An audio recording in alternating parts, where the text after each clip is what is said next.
یہ جو 3 بچے آپ اپنی اسکرین پر دیکھ رہے ہیں، یہ کوئی عام بچے یا معمولی لڑکے نہیں ہیں۔ یہ اللہ کے خاص اور پسندیدہ بندے ہیں جن کے سینے میں قرآن محفوظ ہے۔ دراصل یہ تینوں کولکتہ مدرسہ صوت القرآن کے فاضل طالب علم ہیں، جنہیں کل کولکتہ کے نامور علماء اکرام کے دستار مبارک سے دستار بندی کا شرف بخشا گیا۔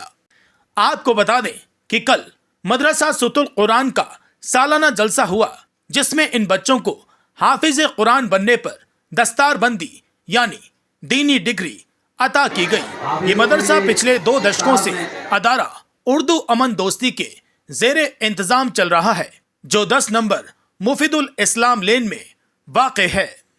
یہاں ہر روز سینکڑوں بچے دینی تعلیم حاصل کرتے ہیں۔ خاص طور پر اسکول جانے والے بچوں کو قرآن مجید کی تعلیم دی جاتی ہے، اور الحمدللہ یہی وجہ ہے کہ ہر سال یہاں سے کئی طالب علم حافظ قرآن بن کر نکلتے ہیں۔ ملی الامین کالج کے آڈیٹوریم میں منعقد اس تقریب میں مولانا عرفان احمد، مفتی شمائل ندوی، مفتی شمس تبریز، ادارہ اردو امن دوستی کے صدر محمد انور، شیخ ضیاء الدین اور محمد مستقیم جیسے نامور شخصیت شریک ہوئے۔ اس کے علاوہ سینکڑوں بچوں کے والدین بھی اس باعزت موقع کے گواہ بنے۔ وکتاؤں نے اس موقع پر کہا کہ اپنے بچوں کو مؤثر تعلیم یا انگریزی تعلیم کے ساتھ ساتھ دینی تعلیم، خاص طور پر قرآن مجید کی تعلیم ضرور دیں، کیونکہ قرآن پاک وہ نور ہے جو بچوں کو بہترین انسان بناتا ہے، اور یہی نور انہیں دین اور دنیا دونوں جگہ کامیاب بنائے گا۔ جی الحمدللہ اس طرح کے اجلاس بچوں کی حوصلہ افزائی کے لیے ہونا چاہیے۔ قرآن کریم کے تعلق سے پروگرام تھا، بہت سخت محنت کی ضرورت ہے۔ سب سے بڑا مرحلہ یہ ہے بھی سب سے پہلے کہ مسلمانوں کے دلوں میں قرآن کریم کی عظمت کیسے پیدا کی جائے۔ ان کی عظمت قرآن کریم کو چومنے کی حد تک ہے، اس کے رحل کو چومنے کی حد تک ہے۔ قرآن گر جائے تو اس کے برابر صدقات و خیرات کرنے کی حد تک ہے۔ حقیقی عظمت ان کے دلوں میں کیسے آئے اور مسلمان کیسے جڑ جائیں قرآن کریم سے، اس سلسلے میں یہ ایک چھوٹی سی کوشش کی گئی ہے، اور مکتب صوت القرآن اس سلسلے کی ایک کڑی ہے۔ ہم مسلمانوں سے اس بات کی امید رکھتے ہیں، ہم علماء کرام بھی پوری کوشش میں لگے ہوئے ہیں کہ قرآنی تعلیمات کو پورے شہر کے اندر کیسے عام کیا جائے، اس کے لیے فکر ہو رہی ہے۔ ہمیں اپنی قوم سے اس یہ امید ہے، ہم چاہتے ہیں یہ قوم ہمارا سپورٹ کرے، اور کوئی بھی بچہ، ایک بھی بچہ ہمارے شہر میں قرآن کریم کی تعلیم سے دور نہ رہے، اس سے غافل نہ رہے، یہ ہماری کوشش ہے۔ وہ سب قابل مبارکباد ہیں۔ میں ان سے صاف طور پر یہ کہنا چاہتا ہوں کہ جس طرح وہ مالی اعتبار سے اپنے وقت کے لحاظ سے ادارے کی خدمت کرتے ہیں، کیا ہی بہتر ہو کہ اگر وہ بھی جڑ جائیں پڑھائی کے لحاظ سے، تعلیم کے لحاظ سے، وہ ایک نمونہ بن جائیں گے پورے شہر کے لیے۔ اگر انہوں نے ایسا کر لیا اور تعلیمی اعتبار سے بھی خود کو جوڑ لیا کہ ہم بھی بچوں کی طرح یہاں کا سیکھیں گے، انشاءاللہ ان کا یہ قدم نمونہ ہوگا، اور دوسری جگہ کے لوگوں کو اس کی پھر توفیق ملے گی۔ الحمدللہ میں مدرسہ صوت القرآن اور اس میں اس کے جتنے ذمہ داران ہیں، خصوصاً حضرت مولانا ندیم صاحب ندوی دامت برکاتہم العالیہ، اور اس کے علاوہ جتنے بھی اساتذہ متعلقین ہیں، اور جو حفاظ جن کی دستار بندی ہوئی ہیں، ان کے والدین کو اور انہیں بھی مبارکباد پیش کرنا چاہوں گا کہ اللہ رب العالمین نے اتنی بڑی نعمت انہیں عطا فرمائی ہے کہ انہیں حاملین قرآن میں سے شامل کیا ہے۔ تو اللہ رب العالمین اس مدرسے کو ترقی عطا فرمائے، اور بھی اس طرح کے حفاظ زیادہ سے زیادہ بڑی تعداد میں نکلیں جو کتاب اللہ کو اپنے سینے میں محفوظ رکھیں۔ نوجوانوں کو کیا دیں گے پیغام؟ آپ خود نوجوان عالم دین ہیں، نوجوان نشے میں مبتلا ہوتے چلے جا رہے ہیں۔ نوجوانوں کو یہی پیغام دیں گے اس موقع پہ، محفل قرآن ہے، کہ وہ اپنے آپ کو قرآن سے جوڑیں۔ قرآن سے جڑنا یہ نجات کا واحد حل ہے۔ باقی ایک عقل مند انسان، جو آپ نے کہا کہ بھئی مختلف چیزوں میں وہ جڑے جا رہے ہیں اور گمراہی کی طرف بڑھتے جا رہے ہیں، تو ایک اصول ہمیشہ یاد رکھیں کہ اس دنیا میں بھی جب ہم محنت کرتے ہیں تو ہمیں ایک مائنڈ سیٹ دیا گیا ہے۔ وہ مائنڈ سیٹ کیا ہے کہ ہم اپنی فیوچر پلاننگ کریں۔ آپ نوجوانوں کو دیکھیں کہ بھاگ دوڑ کر رہے ہیں، دنیا کما رہے ہیں، ان سے پوچھا جائے بھائی اتنی محنت کیوں کر رہے ہیں، تو کہیں گے کہ بھئی میں فیوچر پلاننگ کر رہا ہوں۔ ٹھیک ہے، اچھی بات ہے، عقل مندی ہے، لیکن کیا حقیقی فیوچر آخرت نہیں ہے؟ اس فیوچر پلاننگ کے لیے ہم نے کتنی تیاری کی اور کون سی پلاننگ ہم کر رہے ہیں؟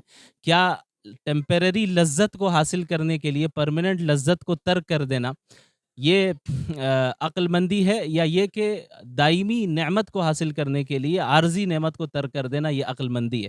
ہم جب جوانی کی عمر میں محنت کرتے ہیں تو اپنی راحت کو قربان کرتے ہیں، بہت سی من پسند چیزوں کو قربان کرتے ہیں، یہی سوچ کر کہ فیوچر بہتر ہو جائے۔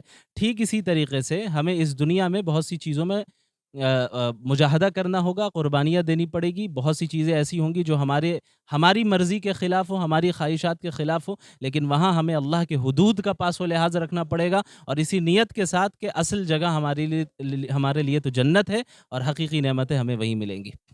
دیکھیے، جب سے اسلام کا وجود ہوا تب سے اسلام اور اسلام کے ماننے والوں کو ختم کرنے کی جو ہے برابر کوششیں ہوتی رہی، اور یہ کوششیں قیامت تک جاری رہیں گی۔ لیکن جو اسلام کے ختم کرنے کے لیے درپے ہیں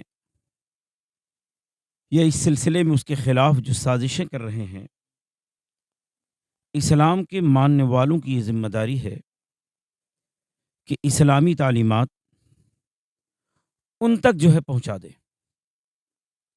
اور ان تک پہنچانے کے لیے سب سے پہلے ضروری یہ ہے کہ خود ہم اسلامی تعلیمات کو حاصل کریں، اور اپنے بچوں کو بھی جو ہے اور بچیوں کو بھی ہے اسلامی تعلیمات اور اس کے جس کو علم و عمل بولا جاتا ہے اور اس کی تربیت سے آراستہ کر دیں، تو انشاءاللہ جو ہے وہ سارے پیغامات ان تک جو ہے پہنچ جائیں گے۔ الحمدللہ ادارہ صوت القرآن جو ہے اس سلسلے میں کوشش میں کئی سالوں سے جو ہے مسلسل اس سلسلے میں جو ہے ادارہ سے صوت القرآن جو ہے لگی ہوئی ہیں، اور الحمدللہ جو ہے یہ اسی کا نتیجہ ہے کہ کئی بچے جو ہے حافظ ہوئے ہیں، اور بہت سارے بچے اور بچیاں جو ہے ناظرہ قرآن مکمل کی ہیں، اور بہت سارا جو ہے اور دینی تعلیمات اور دوسرے علوم میں جو ہے لگے ہوئے ہیں۔ یہ ادارہ صوت القرآن کا اہم کام ہے۔ اللہ تبارک و تعالی شان ہو اس ادارہ کے جو منتظمین ہیں اور اس ادارہ کے بطور خاص جو اساتذہ کرام ہیں، ان حضرات کو جو ہے شرف قبولیت سے نوازے۔ السلام علیکم۔ السلام علیکم ورحمۃ اللہ وبرکاتہ۔ میں مدرسہ صوت القرآن ادارہ اردو بندوستی کا بانی بھی ہوں اور فی الحال صدر بھی ہوں، اور اللہ کے فضل و کرم سے جب یہ ماحول ہم لوگوں نے اپنے محلے میں دیکھا کہ دینی تعلیم کا جس طرح ہم لوگوں نے شروع کیا تھا، دینی تعلیم کا رواج اتنا عام نہیں تھا۔ اللہ کے فضل و کرم سے یہ مدرسہ صوت القرآن ان لوگوں کی رہبر کا ذریعہ باعث بنا ہے۔ آج محلے میں بہت سی مدرسے قائم ہو گئے ہیں۔ میں مبارک دیتا ہوں ان لوگوں کو جنہوں نے اس بات کو لبیک کہا اور دینی تعلیم کو سراہا۔ میں یہی امید کرتا ہوں کہ اس طرح تمام بچے بچیاں جو اسلام کے دین سے سرفراز ہیں وہ اپنے صحیح دین کو سمجھے اور سیکھیں، اور یہی ہم لوگوں کی کوشش بھی ہے۔ تقریباً 300 بچے زیر تعلیم ہیں۔ ہمارے یہاں کئی طرح کی تعلیمات ہوتی ہیں، جس میں دینی تعلیم کے ساتھ ساتھ بنیادی جو ضروری تعلیمات ہیں وہ بھی ہوتی ہے۔ تو ہم لوگ ہر طرح سے کوشش کر رہے ہیں بچے کو فیاض کریں، اور جو بچے اچھے طور پر یہ ہیں انہیں ہم اپنی طرح سے کوشش کرتے ہیں کہ وہ آگے بھی بڑھے، کوشش کرتے ہیں۔ اللہ تعالیٰ ہم لوگوں کو کامیاب کرے، یہی امید ہے اور یہی دعا ہے۔ السلام علیکم۔ اور یہ ادارہ اردو بندوستی تقریباً 1960 سے کام چل رہا ہے، اور اس میں پڑھائی کا نظام 1992 سے 92 سے شروع کر دیا گیا، اور ہر سال ایک سال بعد یا ہر سال 1 2 بچے 3 بچے حافظ قرآن الحمدللہ ہو رہے ہیں۔ سب سے اچھی بات یہ ہے جو بھی بچے حافظ قرآن ہو رہے ہیں یہ اسکول والے بچے ہیں، یہ مدرسہ نہیں بلکہ یہ مکتب ہے۔ نام مدرسہ صوت القرآن ہے، ادارہ اردو بندوستی کی جانب سے اہتمام میں چل رہا ہے، لیکن اصل یہ ہے مکتب۔ مدرسہ کہتے ہیں جہاں پر رہنے اور کھانے کا انتظام ہو، یہاں نہ بچے رہتے ہیں نہ کھاتے ہیں، بلکہ بچے ٹائم ٹو ٹائم آتے ہیں، پڑھ کر چلے جاتے ہیں۔ ہمارا مقصد ہے 98% وہ بچے جو اسکولوں میں پڑھ رہے ہیں ان کو دین سے کیسے جوڑا جائے، اور جوڑ کر ان کو ایک انسان بنا، سچا پکا ایمان والا انسان بنایا جائے، تاکہ ڈاکٹر اور پروفیسر لائر بن کر بھی انسانیت کو چھوڑے نہیں، اور اپنے ماں باپ کی خدمت، اللہ کی عبادت، رسول اللہ کی اتباع کرتے ہوئے اپنی زندگی کو گزار لے۔ اسی مقصد کے تحت یہاں بچے بچیوں کو پڑھایا بھی جاتا ہے اور پوری محنت کی جاتی ہے۔ الحمدللہ یہ ادارہ اپنے کام میں پورے طور پر کامیاب ہے۔ یہ فارغ نفاذ ماشاءاللہ آپ نے بتایا نا کہ اسکولوں میں بھی ہے، لیکن الحمدللہ ان کے قرآن کا بھی اچھا اہتمام کیا ہے، نماز کے اس سے جڑے ہوئے ہیں، اور اپنے گھر والے کی خدمت میں بھی الحمدللہ پیش ہیں۔ اس قرآن کی وجہ سے ان کے گھروں میں بھی بات ایسے میں بتا رہا ہوں کھل کھا بولنے کی بات نہیں تھی. اس میں بعض گارجین ایسے ہیں جن کی پوری زندگی کھانے پینے گزر گئی ڈرنکنگ اور فوڈنگ میں, لیکن اب ان کی وجہ سے اپنے بچے کو حافظ قرآن کی وجہ سے توبہ طائب ہو گئے اور پورے طور پر دین پر آنے کے تھے. ہاں سمسالت پر انشاءاللہ. بے شک بہت خوشی محسوس ہو رہی ہے کہ ہمارے مدرسے سے 3 بچے حافظ ہوئے ابھی کرنٹ. اور یہ ادارہ تو 1960 میں قائم ہوئی اور 1997 سے مدرسہ چالو کیے گئے. اس میں قریب 200 بچے دینی تعلیم روزانہ یہ ہے صبح کے وقت 8 سے 10, پھر اس کے بعد جوہر سے لے کے عصر, مغرب کے بعد عشاء, پھر عشاء کے بعد 9:30 بجے رات تک. جس کی صلاحیت ہے وہ 100 روپے فیس دیتے ہیں, ورنہ کوئی ضروری نہیں ہے.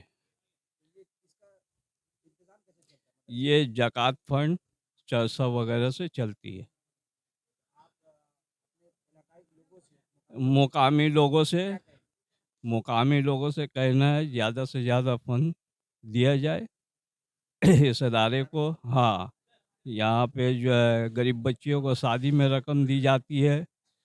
1 to 10 اردو میڈیم اسکول کے بچے کو فری کتابیں دی جاتی ہے ہر سال. السلام علیکم. میرا نام عرفان احمد ہے. میں کرائے گورنمنٹ اسکول سے پڑھتا ہوں, کلاس 9 میں ہوں. جی, حافظ بننے میں تو مجھے 1 سال کا وقفہ لگا اور 2 سال میں نے دوڑ کی. پورے قریب 5 سال ہو گئے, اس کے بعد میرے دستار ہوا. میرا نام انور حسین ہے. میں مدرسہ صوت القرآن میں پڑھتا ہوں. نہیں, میں شروع سے مدرسہ ہی میں, بچپن سے. السلام علیکم ورحمۃ اللہ وبرکاتہ. میرا نام نعمان نظامی ہے اور میں مدرسہ صوت القرآن کا طالب علم ہوں.